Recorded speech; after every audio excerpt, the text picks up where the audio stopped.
بسم اللہ الرحمن الرحیم۔ السلام علیکم۔ حضرت بایزید بسطامی رحمۃ اللہ علیہ ایک دفعہ عصر کی نماز کے بعد شہر کے کنارے چہل قدمی کر رہے تھے کہ ایک کنارے دو جوان لڑکا لڑکی بیٹھے ہوئے تھے اور ان کے آگے ایک بوتل رکھی ہوئی تھی۔ حضرت نے سمجھا کہ یہ دونوں شام ڈلنے کے انتظار میں ہیں اور بدکاری کرنے والے ہیں اور ان کے سامنے شراب رکھی ہوئی ہے۔ سوچا کہ جا کر ذرا ان سے پوچھ لوں۔ جب لڑکے سے دریافت کیا تو وہ کہنے لگا کہ یہ میری بہن ہے، ہم دونوں روزے سے ہیں اور سورج غروب ہونے کے انتظار میں ہے۔ بوتل میں زمزم ہے اور ہم سید خاندان سے ہیں۔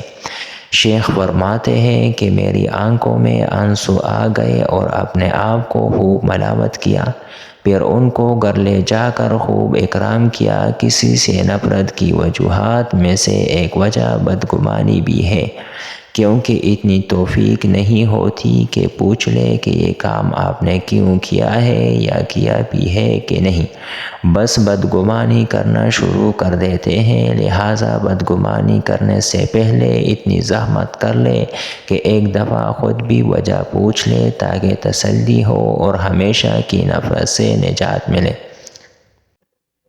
ہمارے شہر کا ایک شخص جب فوت ہوا تو اسے غسل دینے والے عالم نے دیکھا کہ اس کا داہنا کندھا ایسے تھا جیسے کسی نورانی شکل والے بزرگ کا چہرہ۔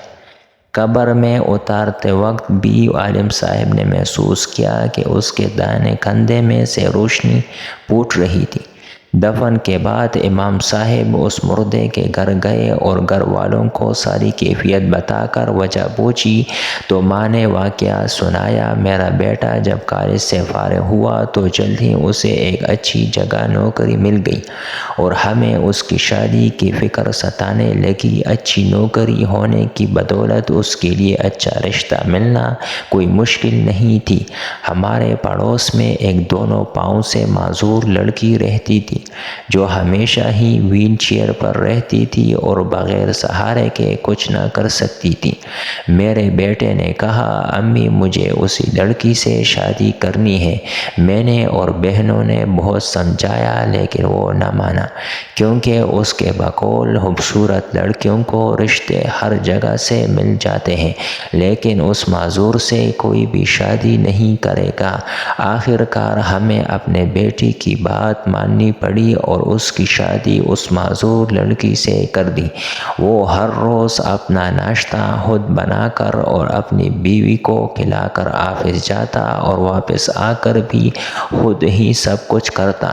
اپنی بیوی کو باتھ روم وغیرہ لے کر جانے کے لیے وہ اسے اپنے دائیں کندھے کا سہارا دیتا تھا اور اسی لیے اس کا دائیں کندھا چمک رہا تھا، کیونکہ اس نے اپنی زندگی کی آسائشیں اپنی معذور بیوی کے نام کر دی تھی۔